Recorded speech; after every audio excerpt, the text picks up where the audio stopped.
Morning বন্ধুরা, তোমাদের বন্ধু শম্পা তোমাদের জন্য একটা সুন্দর রেসিপি নিয়ে এসেছে। আর রেসিপিটা আমি কীভাবে বানালাম সেটা তোমাদের সাথে সবই শেয়ার করব। আগে বলি বন্ধুরা, তোমরা কেমন আছো? নিশ্চয়ই ভালো আছো, আর আমরাও খুব ভালো আছি তোমাদের ভালোবাসায়। তবে চলো দেখিয়ে দিই কীভাবে করলাম শুক্তোটা। দেখো, এখানে আলু, মূলো, কাঁচকলা আর ডাঁটা কেটে নিয়েছি, কেটে ভালো করে ধুয়ে রেখেছি।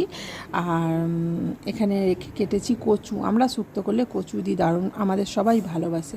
কচু, বেগুন আর করলা, ঠিক আছে। এই সব ভালো করে পরিষ্কার করে ধুয়ে নিয়েছি কেটে। আর এখানে নিয়েছি জিরে আর 5 ফোড়ন নিয়েছি, এটাকে ভেজে নিয়ে গুঁড়িয়ে নেব। এটাই হলো আসল গন্ধ, বুঝেছো? আর এটাকে ভেজে নিয়ে গুঁড়িয়ে নেব। চলো ভালো করে ভেজে নিই। যখনই দেখবে সুন্দর একটা সেন্ট ছাড়ছে তখনই সেটাকে নামিয়ে নেবে। এবার আমি সবজিগুলো একে একে ভেজে নেব। সব হলুদ আর নুন মাখিয়ে রেখে দিয়েছিলাম। বেগুনটা প্রথমে ভেজে নিচ্ছি। বন্ধুরা, বেগুনটা একটু আস্তে আস্তে ভাজবে। আমি লম্বা বড় পিস করেছি, আর নুন হলুদ মাখানো আছে। আস্তে আস্তে একটু ভালো করে ভেজে রেখে দেবো, বুঝেছো? এই রান্নাটাকে বন্ধুরা আমি কিন্তু বড়ি স্কিপ করেছি। কেন যেন বন্ধুরা, বড়ি আমার ঘরে নেই। আমরা হাতে দেওয়া বড়ি, ঘরে বানানো বড়ি আমরা খাই। এই মুহূর্তে আমার কাছে কোনো বড়ি ঘরে নেই, তাই কেনা বড়ি দিয়ে করিনি। কেনা বড়ি আমাদের খুব গন্ধ লাগে, তাই করা হয়নি। বড়িটা আমি স্কিপ করলাম রান্না থেকে। তোমরা বড়িটা দিয়ে নিও বন্ধুরা। এবার বেগুনটা লাল করে ভাজা হয়ে গেছে, তুলে নিচ্ছি। বেশি খুব লাল করলে না, তরকারিতে দিলে এটা নরম হয়ে যায়। এবার করলাগুলো কেটে রেখেছিলাম, নুন হলুদ মাখিয়ে রেখেছিলাম, ভালো করে লাল করে করলাগুলো ভেজে নেব বন্ধুরা। আর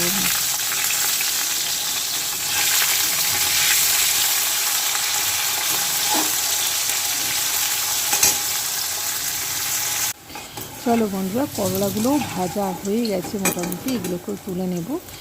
90%, এটা 95% ভাজবে, বুঝেছো? তারপর তরকারির মধ্যে একটু থাকবে, খেতে ভালো লাগবে।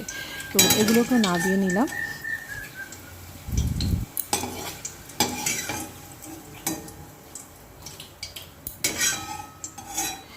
এবার এর মধ্যে দিয়ে দেবো তেজপাতা আর 5 ফোড়ন। বন্ধুরা, অনেকে রাঁধুনি ফোড়ন দেয়, আমি রাঁধুনি দিয়ে দেবো। আমি 5 ফোড়ন আর তেজপাতা দিচ্ছি। বন্ধুরা, তোমরা এই 5 ফোড়ন দিয়ে করে দেখবে, খেয়ে দারুণ লাগে।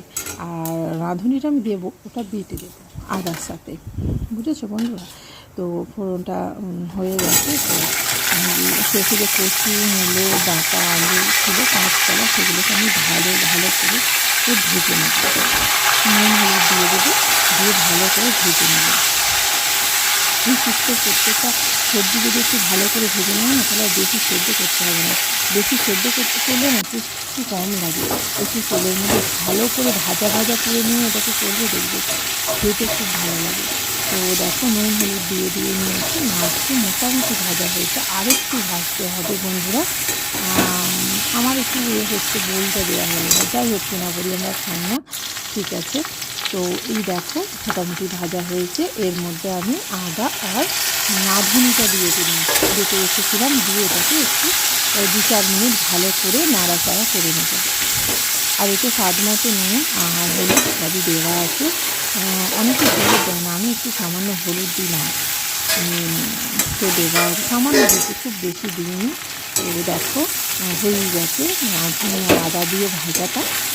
তো এটা আমি দুধ দিয়ে করবো বন্ধুরা। দুধ আমি খুব বেশি দেবো না, আমি এখানে দুধ দেবো হয়তো 1 কাপ দেবো, আর 1 কাপ দুধ দেবো, আর 1 কাপ জল দেবো তাতে। পুরো 2 কাপ দুধ দিয়ে আমি করবো না, পুরো দুধ দিয়ে করলে না এটা ঘন হয়ে যাবে। কারণ এখানে 1 কাপ দুধ আর 1 কাপ জল একটা বাটির মধ্যে পাইল করে নিয়েছি, নিয়ে দিয়ে দিলাম। দিয়ে এটাকে এবার ভালো করে ঢাকা চাপা দিয়ে দেব। আসছি, চলো কিছুক্ষণ পর ঢাকা দিয়ে দিই। কতক্ষণ লাগবে? 10 মিনিট লাগবে। এবার স্বাদ মতো নুন, চিনি দিয়ে দিলাম। নুনটা স্বাদ মতো দেওয়াই ছিল, চিনিটা দিয়ে দিলাম। শুক্তো তো একটু মিষ্টি মিষ্টি, একটু চিনি দিয়ে দিলাম। চলো এবার না, তার আগে সবজিগুলো যেগুলো ভেজে রেখেছি, যেমন বেগুন আর করলা, সেগুলো উপর থেকে দিয়ে দিলাম। দিয়ে নিয়ে একটু নেড়ে ছেড়ে দেবো এগুলো, যাতে এগুলো ঝোলের মধ্যে ফুটে যায়। তো দিয়ে এবার এটাকে ঢাকা দিয়ে দেবো। চলো এবার ঢাকা খুলে এসে গেছি, দেখছি ভালোই মোটামুটি সেদ্ধ হয়েছে। তো এবার ভাজা মশলাটা দিয়ে দিলাম, যে ভাজা মশলাটা করে রেখেছিলাম। আর এর মধ্যে গাওয়া ঘি দিয়ে দেবো 1 চামচ। এই যে 1 চামচ গাওয়া ঘি দিয়ে দিলাম। দিয়ে এটাকে নেড়ে নিয়ে চাপা দিয়ে রেখে দেবো। কিছুক্ষণ পর এটা পরিবেশন করব।